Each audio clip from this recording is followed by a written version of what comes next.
To the channel. ജലദോഷത്തിന് വലിയ കുറവൊന്നുമില്ലാത്തതുകൊണ്ട് മരുന്നും കൊടുത്ത് രാവിലെ തന്നെ പുട്ടുണ്ടാക്കി. അപ്പൊ അതൊക്കെ കൊടുത്തുകൊണ്ട് ഞങ്ങള് കുളിച്ച് യാത്രയായി ഗവൺമെന്റ് ആശുപത്രിയിലേക്ക് പോവാണ്.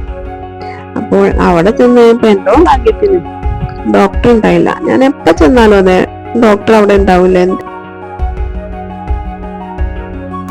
ഇവിടെ അടുത്ത് തന്നെയാണ് ഹോസ്പിറ്റലിന്, ഒരു കിലോമീറ്റർ അടുത്ത് നടക്കാനുണ്ട്. അപ്പൊ ഞങ്ങളെല്ലാരും കൂടെ നടന്ന് നേരെ പോവാണ്.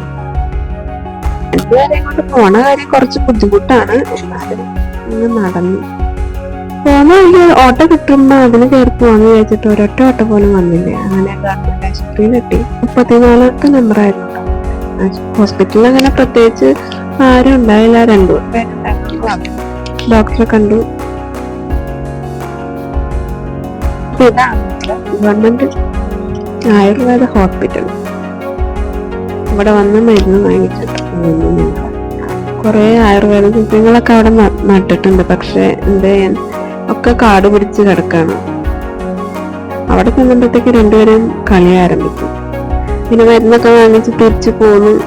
വീട്ടിലെത്തി കഴിഞ്ഞപ്പോ പൈനാപ്പിളൊക്കെ മുറിച്ച് തിന്ന് ഫുഡൊക്കെ കഴിച്ച് ഉച്ചയൂണൊക്കെ കഴിഞ്ഞ് കഴിഞ്ഞപ്പോ ഞങ്ങള് ചെറിയൊരു ഫോട്ടോഷൂട്ടിനായിട്ട് ഇറങ്ങി. പാര ഫോട്ടോഷൂട്ടൊന്നുമല്ല, അമ്മ ഒരു ചെറിയ കുഞ്ഞുടുപ്പ് ഉണ്ടെന്നു, അത് ഇട്ടിട്ട് ഒന്ന് ഫോട്ടോ എടുത്താലോ എന്ന് വിചാരിച്ചു. അപ്പൊ ചിങ്കുവിനെ കഴിച്ച് നിർത്തി കഴിഞ്ഞാൽ ഓടുന്ന ആളാണ്. അങ്ങനെ ഫോട്ടോഷൂട്ട് ആരംഭിച്ചു. ഇതൊക്കെ തന്നെയാണ് ഫോട്ടോ, തീ പറന്ന ഫോട്ടോ.